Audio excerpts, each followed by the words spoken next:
Qué gustazo contar nuevamente con tu presencia en el Faro Informativo, el canal que te guía hasta las noticias más interesantes del acontecer nacional. La Comisión Interamericana de Derechos Humanos se puso las pilas y otorgó medidas cautelares a los familiares de varios perseguidos políticos. Esta medida fue ejecutada luego de la aprehensión de un familiar de la defensora de los derechos humanos, Tamara Suju. También conocerás cuál es la trágica historia que hay detrás del diputado Juan Requesens, para quien Bachelet reclamó la libertad inmediata. Se vuelve a hablar de Juan Requesens y tal vez algunos pensarán que eso es noticia vieja, que ya todos saben que él se encuentra tras las rejas desde hace mucho tiempo, pero cuando entramos en conciencia del precio que está pagando este ser humano en soledad por defender los derechos de todo un pueblo, es cruel e inhumano pensar así. La defensora de los derechos humanos, Michelle Bachelet, trae a colación nuevamente el tema del diputado y exige la liberación inmediata de quien solo ha realizado un acto, ser implacable en su discurso contra el régimen. Los detalles a continuación.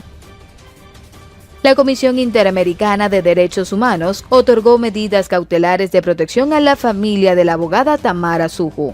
Las acciones proceden luego del allanamiento que cuerpos de seguridad del Estado hicieron en la residencia de la jurista, así como también la orden de aprehensión emitida contra uno de sus familiares. Suju publicó un agradecimiento a la instancia internacional. Agradezco a la Comisión Interamericana de Derechos Humanos haber otorgado medidas cautelares de protección a mi familia en mi país, luego de la represión ejercida los últimos días por parte de la estructura represiva de Maduro, que ordenó allanar nuestras residencias y dictar orden de aprehensión a mi prima, @Paula Abrao. La Comisión Interamericana de Derechos Humanos otorgó medidas cautelares de protección a la familia del capitán de fragata Rafael Acosta Arévalo, según un documento difundido por el ente, fechado el 1 de octubre. El oficio indica que los familiares estarían siendo objeto de intimidación y seguimientos por elementos del Estado, por lo que se encontrarían en una situación de riesgo. La solicitud fue recibida por Tamara Suju Roa, abogada en derechos humanos, el 22 de julio del presente año.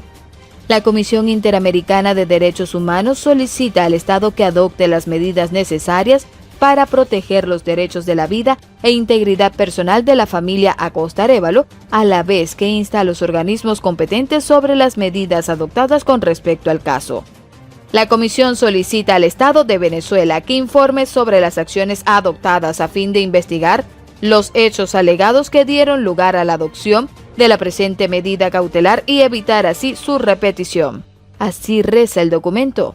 El pasado mes de julio, el Departamento del Tesoro de los Estados Unidos incluyó en su lista de sancionados a 4 funcionarios de la Dirección General de Contrainteligencia Militar por su vinculación con el arresto del capitán de corbeta Rafael Acosta Arévalo y los actos de tortura que sufrió mientras estaba bajo custodia y que ocasionaron su muerte. Arévalo murió bajo arresto político con claros signos de tortura física el pasado mes de julio en Caracas. Otro perseguido político que sigue con vida, pero en precarias condiciones, es el diputado Juan Requesens, quien lleva 14 meses detenido en el Helicoide, centro de torturas del gobierno chavista. Los cuerpos de inteligencia quieren relacionarlo con el intento de magnicidio contra Nicolás Maduro el 5 de agosto de 2018, durante los actos de la celebración de la Guardia Nacional Bolivariana. La historia de los actos de solidaridad de los diputados venezolanos con algunos de sus compañeros de la Asamblea Nacional rayan en lo vergonzoso. El antecedente más bochornoso lo constituye cuando la fracción del Partido Socialista Unido de Venezuela, PSUV, destituyó en una maniobra legal a María Corina Machado Parizca como parlamentaria, siendo la candidata con más votos en la historia de la Asamblea Nacional. Lo que reina entre los diputados opositores fue más silencio que solidaridad 2 años después del hecho más aberrante que sucede con el diputado Juan Carlos Requesens Martínez. Desde el 7 de agosto de 2018, el parlamentario, que en marzo cumplió 30 años, tiene casi 14 meses detenido en el Helicoide, una de las sedes del Servicio Bolivariano de Inteligencia. Los cuerpos de inteligencia lo relacionaron con el intento de magnicidio que a través de drones hubo contra Nicolás Maduro 2 días antes, durante los actos de la celebración de la Guardia Nacional Bolivariana. A partir de ahí le permitían 20 minutos de visita una vez a la semana. Posteriormente le permitieron 2 veces. La familia iba de 11 de la mañana a 3 de la tarde jueves y domingo, y 1 hora los lunes la visita del abogado. La suerte del joven parlamentario estaba destinada a ser totalmente diferente a la del vicepresidente Edgar Zambrano por razones que parecen obvias. Requesens ha sido demasiado frontal con el chavismo.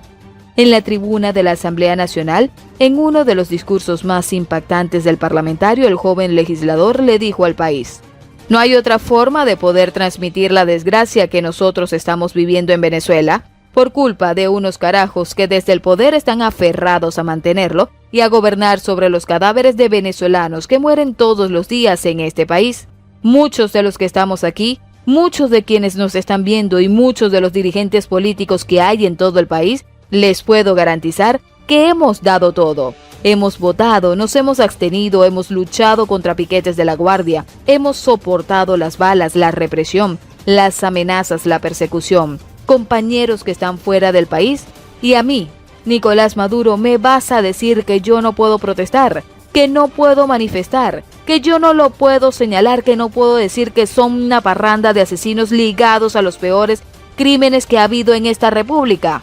Yo me niego a rendirme, me niego a arrodillarme frente a quienes hoy pretenden quebrarnos la moral.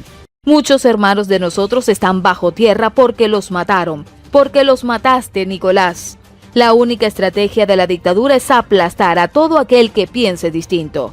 Así lo dijo Requesens en la tribuna de oradores durante una de las sesiones antes de que lo detuvieran. La alta comisionada de los Derechos Humanos de la ONU, Michelle Bachelet, ha exigido la inmediata liberación del diputado opositor Juan Requesens. Más recientemente lo hizo a través de un comunicado de su equipo de trabajo en Venezuela. Requesens, quien es militante del Partido Primero Justicia, fue presentado ante el Tribunal Primero de Control Antiterrorismo de la jueza Carol B. Alexis Padilla Reyes de Arretureta. Por lo menos una docena de veces fue diferida la audiencia. Por fin, culminó la audiencia preliminar y fue pasada a juicio, aunque hace 3 meses que la declaración debió de ser publicada. Se desconoce a qué se debe la denegación de justicia. El papá del parlamentario ha sido un defensor a ultranza de la inocencia de su hijo. Ha dado la cara para reclamar justicia. Es el teniente coronel retirado del ejército y médico traumatólogo Juan Guillermo Requesens Gruber. Cuando le preguntamos si su hijo se refiere a la actual circunstancia política del país, de inmediato responde que sí, que es su preocupación permanente. ¿Cómo ve su hijo Juan lo que ha venido sucediendo en materia política? Él está convencido que el gobierno cierra los caminos para una salida negociada pacífica. Hay 25.000 muertos al año, más de 8 millones de migrantes, grupos paramiliciales, guerrilla, células de terrorismo, narcotráfico e implementación de un régimen de terror en la ciudadanía. Su principal preocupación no es que se firmara un acuerdo con Timoteo Zambrano, sino que si ellos le hubiesen propuesto ese mismo acuerdo a Maduro, tampoco lo firma. Mi hijo teme que Maduro pueda mantener un ritmo de desastre y de crisis, mientras desconoce la realidad de un país que se hunde más y en las que sus élites cada día tienen menos que perder.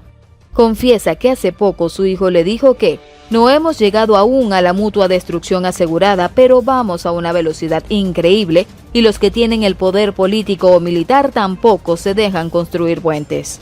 Ante la pregunta de que qué propone su hijo, responde: él es de criterio que debe involucrarse a todos los sectores que hacen vida en la oposición.